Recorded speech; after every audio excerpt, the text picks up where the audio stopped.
लौ कुश आए। महर्षि वाल्मीकि ने कहा ऐसे नहीं गान करना, नैमिषारण्य की गलियों में घूम घूम करके तुम्हें कथा सुनानी है। लौ कुश ने कहा ठीक है।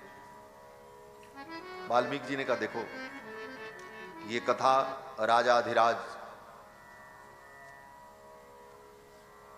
भगवान रघुनंदन, अगर वो इस कथा को सुनेंगे और उनका मन प्रसन्न हुआ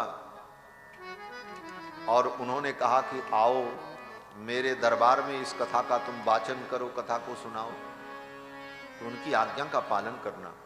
वो राजाधिराज है, राजा की आज्ञा का पालन करना चाहिए और चले जाना दरबार में, और वो कहेंगे तो दरबार में इस कथा को सुनाना।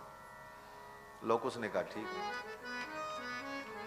महर्षि वाल्मीकि ने कहा एक बात और ध्यान रखना, अगर वो दक्षिणा दें तो दक्षिणा मत लेना, कह देना कि मेरे गुरुदेव ने मना किया है, क्योंकि राजाधिराज है, मर्यादा पुरुषोत्तम है, वो मर्यादा का पालन करेंगे, कथा सुनने के बाद दक्षिणा देंगे, फोकट में कथा नहीं सुनेंगे। लेकिन दक्षिणा लेना मत, कह देना मेरे गुरु की आज्ञा ने। कारण बोले कथा सुना करके,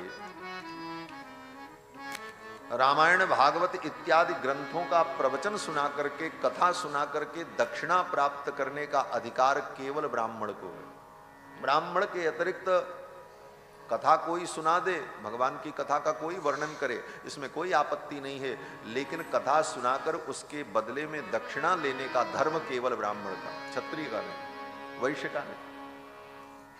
अब कलयुग में तो सभी कथा सुना, अनधिकारी भी व्यासपीठ पर बैठ करके कथा सुना रहे हैं, इसीलिए कथा का फल नष्ट हो जाता है।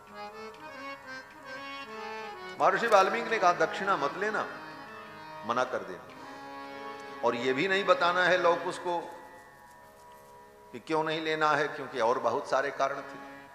महर्षि वाल्मीकि ने सब कुछ सिखा दिया। लौ कुश आए, नैमिषारण्य की गलियों में घूम घूम करके कथा सुनाने लगे। वहीं राम जी का जहां अश्वमेध यज्ञ चल रहा था, वहीं से थोड़ी दूर पर कुटिया बना करके वाल्मीकि जी भी ठहर गए, क्योंकि वर्षों तक यज्ञ चलेगा। अब लौ कुश जब कथा सुनाने लगे तो जितनी प्रजा थी वो कथा सुन करके भाव विभोर हो गई और लौ कुश के पीछे पीछे चलने लगी। जिधर जिधर कुश और लौ जाते वो प्रजा भी पीछे पीछे चलती। अब जिस गली में वो जाएं, संपूर्ण जनता उनके पीछे पीछे चलने लगी। वो बड़ा काफिला बन गया, बड़ी यात्रा बन गई।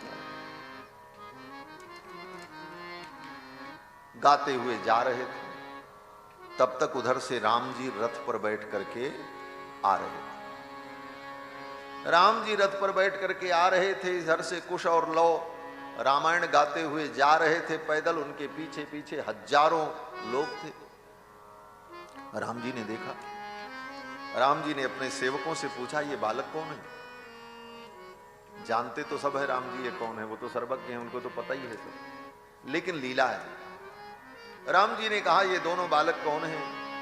सेवकों ने कहा ये मुनि कुमार है और ये आपकी महिमा का, रामायण का गान कर रहे हैं। यही सुनने के लिए प्रजा इनके पीछे पीछे चले। राम जी बड़े प्रसन्न हुए। रथ्यासुराज मार्गेषु ददर्श भरताग्रज।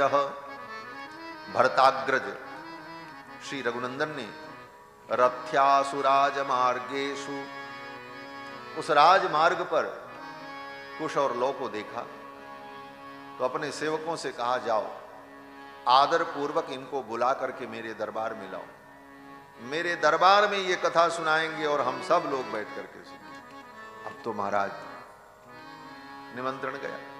कुश और लौ को आदर पूर्वक रथ पर बैठा करके सेवक लोग लाए राम जी के दरबार में। राम जी सिंहासनारूढ़ बैठे हैं, मंत्रीगण बैठे हैं, तीनों माताएं बैठी हैं, कौशल्या, केकई, सुमित्रा, अन्य 3 रानियां, लक्ष्मण जी की पत्नी, भरत जी की पत्नी, शत्रुघ्न जी की पत्नी, ये तीनों बहुएं भी विराजमान। और इन बहुओं के भी 2-2 पुत्र, भरत जी के 2 पुत्र तक्ष और पुष्कल, लक्ष्मण जी के 2 पुत्र सुबाहु और सुतसेन, शत्रुघ्न जी के 2 पुत्र अंगद और चित्रकेतु, ये बालक भी, पूरा राज परिवार बड़े बड़े राजा महाराजा जो अन्य प्रांतों से आए थे यज्ञ में सम्मिलित होने के लिए, वो सब बैठे। कुश और लौ आए, सुंदर व्यासपीठ लगाई गई और राम जी ने कहा, इस रामायण का, इस कथा का गायन करो, हम सब श्रवण करें।